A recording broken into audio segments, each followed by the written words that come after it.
Hello everyone, myself Romesh Washne and welcome back to my YouTube channel. आज हम करेंगे class 6 के मैथ्स के चैप्टर 3 की exercise 3.5। So now let's get started. So आज हम एक्सरसाइज 3.5 करेंगे और आज हम क्वेश्चन 10 से स्टार्ट करेंगे। प्रीवियस क्वेश्चन हम प्रीवियस वीडियो में कर चुके हैं।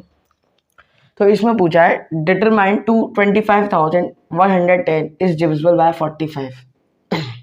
इसमें मैं बताना है कि ये नंबर 45 से डिविजिबल है कि नहीं। इस क्वेश्चन में आपको एक हिंट भी दी है, आपकी एनसीईआरटी टेक्स्ट बुक में एक हिंट भी दे रखी है कि जो आपके 5 और 9 है उनका प्रोडक्ट आपको पता है। 5 इंटू 9 करोगे तो आपका 45 आएगा। और उसमें ये भी दे रखा है कि ये दोनों कोप्राइम है। कोप्राइम है, कॉमन फैक्टर इनका सिर्फ 1 है, इनका कॉमन फैक्टर सिर्फ 1 है।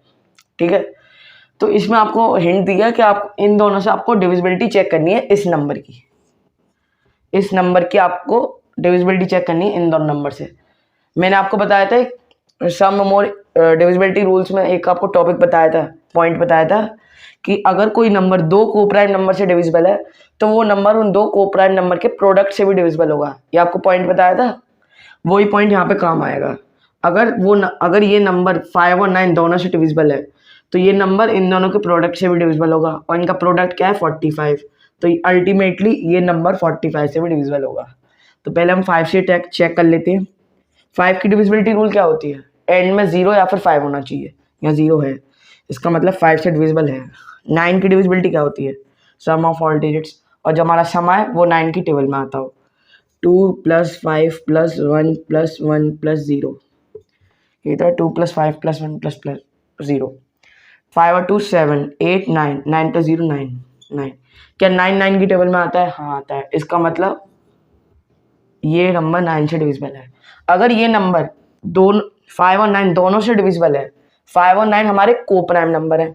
अगर ये नंबर 5 और 9 दोनों से डिविजिबल है और 5 और 9 कोप्राइम है तो कोप्राइम के प्रोडक्ट से भी ये नंबर डिविजिबल होगा। इनका प्रोडक्ट क्या है 45। तो therefore yes it is divisible by 45। ये हम कह सकते हैं कि 45 से डिविजिबल होगा। डिविजिबल मतलब रिमाइंडर 0 है डिवाइड करने पे।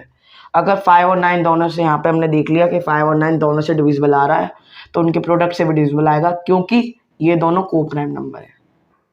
ठीक है, ये बात आप ध्यान रखना। ये नंबर कोप्राइम होंगे तभी इनके प्रोडक्ट से डिविजिबल होगा। अगर ये दोनों नंबर कोप्राइम नहीं हुए तो जरूरी नहीं है एक नंबर इनके प्रोडक्ट से भी ये नंबर डिविजिबल हो। ठीक है, ये था आंसर आपके क्वेश्चन 10 का। So now let's move to the next question. So now let's start the next question. So हमारे नेक्स्ट क्वेश्चन में दिया है, मैंने यहाँ पे लिखा नहीं है, मैं आपको बता देता हूँ नेक्स्ट क्वेश्चन में क्या पूछा है। नेक्स्ट क्वेश्चन में पूछा है कि आपको एक नंबर दिया है 18 2 से भी डिविजिबल है, 3 से भी डिविजिबल है। 2 की टेबल में आता है 2 9 जा 18 और 3 की टेबल में आता है 3 6 जा 18। तो देखो 2 और 3 क्या है? 2 और 3 कौन से नंबर है? कोप्राइम। 2 और 3 के अगर कॉमन फैक्टर निकालें तो 1 आएगा। इसका मतलब ये दोनों नंबर कोप्राइम है। कोप्राइम के क्या मैंने पॉइंट बताया था, पिछले क्वेश्चन में भी इस्तेमाल करा था कि अगर कोई नंबर 2 कोप्राइम से डिविजिबल है तो वो नंबर उन 2 कोप्राइम के प्रोडक्ट से भी डिविजिबल होगा। उनका प्रोडक्ट क्या है? 6। उनका प्रोडक्ट क्या है? 6। ठीक है, 2 × 3 6, 6 से 18 डिविजिबल होगा। 6 3 जा 18 डिविजिबल है। तो आपको ये पूरी स्टेटमेंट आपको दे रखी है एज एग्जाम्पल क्वेश्चन में। आपको पूछा क्या है कि एक नंबर 4 और 6 से डिविजिबल है। कोई भी नंबर है जो 4 और 6 दोनों से डिविजिबल है। आपसे पूछा है क्या वो 24 से डिविजिबल होगा। सबसे पहले तो 4 और 6 क्या है? 4 और 6 क्या है? कोप्राइम है? नहीं है, कोप्राइम नहीं है क्योंकि इनका कॉमन फैक्टर में 2 भी आ जाता है। कोप्राइम तो है नहीं। ठीक है, इनका प्रोडक्ट क्या निकल रहा है? 24। अब इसमें आपको दिया है कि जस्टिफाई करना है एग्जाम्पल के थ्रू। अब आप एग्जाम्पल ले लो जो नंबर 6 और 4 दोनों से डिविजिबल हो। 12 4 की टेबल में भी आता है, 6 की टेबल में आता है। क्या 12 24 की टेबल में आता है? नहीं आता। तो आपकी ये स्टेटमेंट यही रॉन्ग हो जाती है पहले एग्जाम्पल पे ही। क्यों रॉन्ग हो जाती है? क्योंकि 4 और 6 कोप्राइम नहीं है। अगर अगर यहाँ पर कोई दो नंबर दिए होते वो को प्राइम होते तो वो 24 से डिविजिबल होता, क्योंकि को प्राइम का अगर दो को प्राइम से कोई नंबर डिविजिबल है तो वो उन दोनों को प्राइम के प्रोडक्ट से भी वो नंबर डिविजिबल होगा। ये आपकी एक प्रॉपर्टी है या फिर एक आप इंपॉर्टेंट पॉइंट से आप ये बात ध्यान रख लें कि अगर कोई नंबर दो को प्राइम से डिविजिबल है तो वो नंबर उन दो को प्राइम के प्रोडक्ट से भी डिविजिबल होगा, जैसे पिछले क्वेश्चन में हमने करा था। अब 4 और 6, आप जैसे को प्राइम को साइड करो, 4 और 6 क्या, 4 और 6 को आप प्रोडक्ट करोगे 4 इंटू 6 तब आपका 24 आएगा। इतनी बात आपको समझ में आ गई। अगर आप यहाँ ले 12 ले लो, क्या 12 24 से क्या 12 24 की टेबल में आता है? क्या 24 को 12 से डिवाइड करके रिमाइंडर 0 आएगा? नहीं आएगा।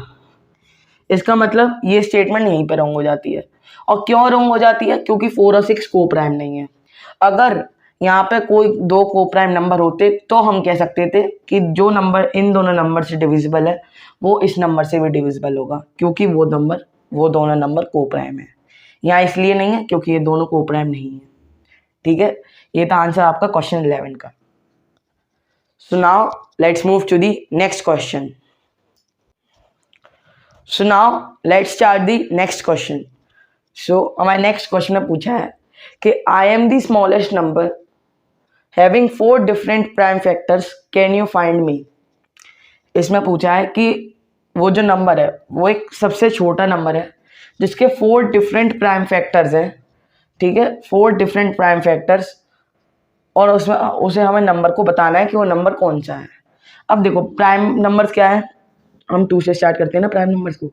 2 है, 3 है, 5 है, 7 है, 11 है और 13 है। ये बात आप गौर करो क्वेश्चन पे, इसमें पूछा है I am the smallest number. Smallest number होगा तो आपको स्मॉलेस्ट प्राइम नंबर्स भी लेने पड़ेंगे। जब हम उन प्राइम नंबर्स को प्राइम फैक्टर्स पूछा है तो मतलब उस नंबर के फैक्टर हैं, जब हम फैक्टर्स को मल्टीप्लाई करते हैं तो हमारा वो नंबर आना चाहिए। तो स्मॉलेस्ट नंबर पूछा है तो हमें स्मॉलेस्ट 4 प्राइम फैक्टर्स को मल्टीप्लाई करना पड़ेगा। ऐसा तो नहीं है हम 3 ले लें, 11 ले लें, 13 ले लें, हमें कॉन्सिक्यूटिव स्मॉलेस्ट लेने पड़ेंगे तभी हमारा सबसे छोटा नंबर निकलेगा। ऐसा भी नहीं है कि आप 3 से 11 तक ले लो, नहीं, 3 से 11 तक नहीं ले सकते, क्योंकि आपको स्मॉलेस्ट नंबर चाहिए तो आपको 2 से 7 तक लेना पड़ेगा।